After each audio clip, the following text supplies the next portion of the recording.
اور آج ہماری پہچان کچرے کا ڈھیر جہاں نظر آئے سمجھ لینا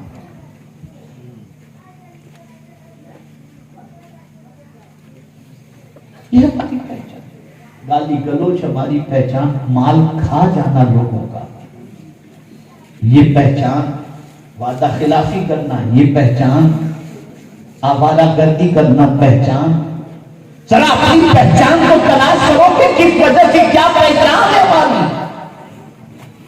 ہم ہماری پہچان بھول گئے، فراموش کر دی. بدلو مسلمانوں اپنے آپ کو. اللہ پر یقین رکھتے ہو تو اللہ کی بات مانو نا. اب لوگ اللہ کی بات کیوں نہیں مانتے؟ ایک بڑی پتے کی بات میں آپ کو بتاتا ہوں کیوں نہیں مانتے. وجہ کیا ہے؟ وجہ یہ کہ جنت نظر نہیں آتی، دوزخ نظر نہیں آتی، نہیں مانتے.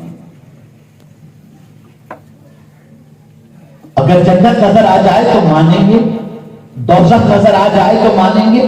اس لیے ہلکے سے لیتے ہیں جنت اور دوزخ والے. یار دیکھا جائے گا مرنے کے بعد، سوچیں دیکھا جائے گا.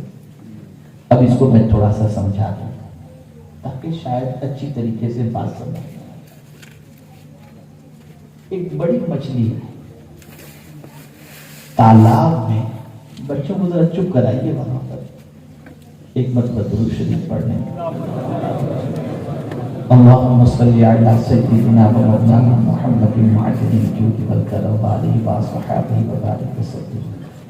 ایک بڑی مچھلی تالاب کی چھوٹی مچھلی سے کہتی ہے کہ دیکھ، اگر تجھے کہیں تالاب کے اندر گوشت کا ٹکڑا نظر آئے نا، فوراً اس کو کھانے کے لیے مت بڑھنا. فوراً اس کو کھانے کے لیے مت بڑھنا. اس لیے کہ یہ کانٹے کے اندر گوشت کو جو ہے نا لگایا ہوا ہوتا ہے، اور جو کانٹا ہوتا ہے نا وہ دھاگے سے بندھا ہوا ہوتا ہے، اور دھاگا جو ہوتا ہے نا وہ شکاری کے ہاتھ میں ہوتا ہے. تو کھانے جائے گی نا تو فوراً کانٹے میں پھنس جائے گی، شکاری کا شکار ہو جائے گی. پھر تجھے معلوم ہے کیا ہوگا؟ پھر تجھے لے جا کر مارکیٹ میں بیچا جائے گا، پھر تجھے کاٹا جائے گا، مرچ مسالے لگائے جائیں گے، اور پھر لوگ مزے سے کھائیں گے. اب وہ چھوٹی سی مچھلی پورے تالاب میں گھومتی ہے، نہ اسے کوئی کانٹا دکھائی دیتا ہے، نہ دھاگا دکھائی دیتا ہے، نہ مرچی نظر آتی ہے، نہ مسالہ نظر آتا ہے، نہ شکاری نظر آتا ہے. جب کچھ بھی نظر نہیں آتا تو کہہ دیتے خالی بس یہی بات کر رہے. اس میں اچانک گوشت کے ٹکڑے والا ایک کانٹا دکھائی دیتا ہے. بھوک لگی، چل پڑی اس کی طرف. جیسے ہی کانٹے نے پکڑ لیا، باہر آئی، شکاری نے اپنے قبضے میں کر لیا. جب اسے کاٹا گیا، مرچ مسالہ لگایا گیا تو اسے پتا چلا اور محسوس ہوا. میں تو سمجھتی تھی کہ خالی یہ باتیں ہی مجھے تو کچھ نظر نہیں آتا، لیکن میں نے بڑی مچھلی کی بات مان لی ہوتی تو آج میرا یہ انجام نہ ہوتا. اسی کو ایک بہت بڑے جو ہے وہ دانشور نے لکھا ہے اس نے ایک بڑے اچھے انداز سے کہ حضور صلی اللہ علیہ وسلم نے سب کچھ ہمیں بتا دیا کہ دیکھو یہ کرو گے تو انجام یہ ہوگا، یہ کرو گے تو انجام یہ ہوگا، یہ کرو گے تو انجام یہ ہوگا. لیکن آدمی کو نظر نہیں آتا، اس لیے سوچا ہمیں تو کچھ ایسا نظر نہیں آتا. تیری آنکھ کتنی اور تیری بات کتنی، ذرا یہ تو دیکھ. خبر دینے والا وہ ہے جس کی نگاہوں سے خدا بھی نہیں چھپا، اس نے تجھے خبر، اس رسول نے تجھے بتایا ہے، اور تجھے اپنے رسول کی باتوں کا خیال نہیں، اس کا لحاظ نہیں. کیوں نیکی نہیں کر رہے ہو؟ کیوں جانور کو گناہوں سے نہیں بچا رہے ہو؟ کیا موت کا آہنی پنجہ جب کسی کی طرف بڑھے گا تو کسی میں طاقت ہے کہ اس کو پلٹا دیں؟ نہیں. حضرت ابراہیم ابن ادہم رحمت اللہ تعالی علیہ کے پاس ایک شخص آیا اور عرض کرتا ہے کہ میں گناہ چھوڑنا چاہتا ہوں.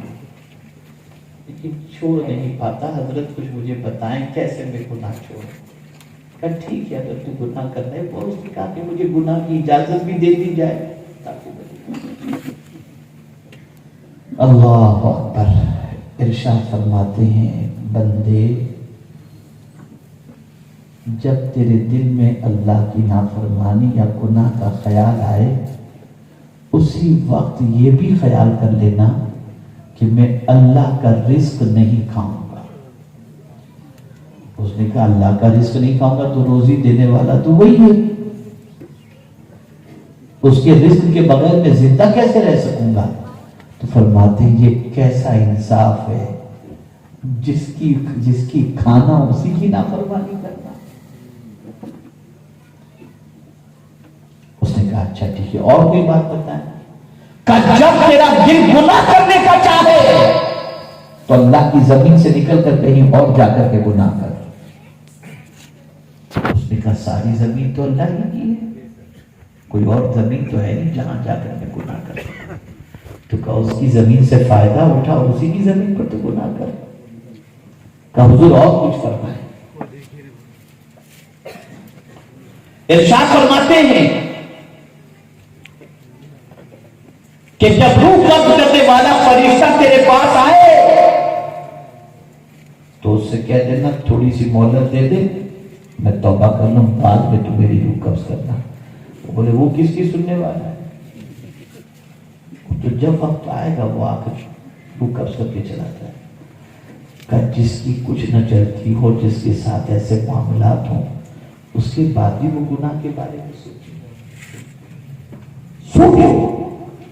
زمین خدا کی جس پر بیٹھے ہوئے، زمین خدا کی جس سے رزق تمہیں مل رہا ہے، زمین خدا کی جس پر تم لیٹے ہو، زمین خدا کی جو تمہیں اپنی آغوش میں دے گی، اسی زمین پر تم گناہ کر رہے ہو۔ اللہ اکبر۔ جانتے ہیں آپ قرآن کہتا ہے یومئذ تحدث اخبارہا، قیامت کے دن یہ زمین بولے گی۔ حضرت ابو ہریرہ رضی اللہ تعالیٰ عنہ نے حضور صلی اللہ علیہ وسلم سے عرض کیا یا رسول اللہ صلی اللہ تعالی علیہ وسلم اس کی تفسیر بیان فرمائیں یومئذ تحدث اخبارہا کی۔ تو سرکار صلی اللہ علیہ وسلم فرماتے ہیں زمین پر جو گناہ کرے گا زمین اس کے خلاف گواہی دے گی، اور زمین پر جو نیکی کرے گا زمین اس کے حق میں گواہی دے گی۔